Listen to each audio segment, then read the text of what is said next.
Сәлем достар. Біз бүгін сіздерменен артикльдердің қай кезде қолданылмайтынын, яғни қандай сөздердің алдында артикль кездеспейтінін айтып өтеміз.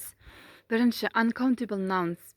Саналмайтын зат есімдерінің алдында артикль кездеспейді. Sugar, water, information, knowledge. Осы сөздердің алдында, зат есімдердің алдында артикль кездеспейді. Келесі, foods. Тағамдардың алдында pizza, chicken.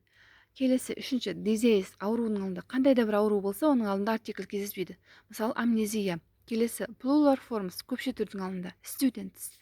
Келесі, before names and surnames. Адамның фамилиясы және есімнің алдында. Анна, Скатов деген сияқты. Сосын cities, қалалардың алдында артикль кездеспейді. The science, ғылым. Math, biology, ғылым ғой. Осылардың алдында артикль кездеспейді. Келесі, streets, Нұрсұлтан street. Бұл сөздің де алдында артикль кездеспейді. 8. Some countries it can be singular form. Кейбір жекеше тұрған мемлекеттердің алдында артикль кездеспейді, бірақ көпше түрдің алдында кездесуі мүмкін. Мысалы үшін the Netherlands, Нидерланды.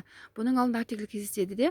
Сосын Federation, Kingdom, Island'тың алдында артикль кездеседі. Мысалы үшін the Russian Federation деп айтты ғой бағана.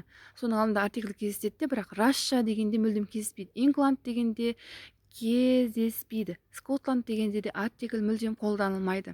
Осы сәтті ара жігін ажыратып алыңыздар достар. Келесі, мейрамдар, holidays, New Year, Наурыз кездеспейді. Келесі, before, week, days and months, аптаның және күндердің алдында. Monday, March кездеспейді артикль, қолданылмайды. Before seasons, жыл атаулары маусымдардың атында. Winter, summer, осылардың алдында кездеспейді. Келесі, prepositions plus transport, by train, пойыз арқылы. Міне достар, осы ережелерді мұқият естеріңізге сақтап алыңыздар. Білімдеріңіз арта берсін. Сұрақтарыңыз болса комментарияға жазып кетіңіздер. Сонымен қатар менің каналыма тіркеле кетіңіздер. Бұдан да жақсы грамматикалар алдағы уақытта болады.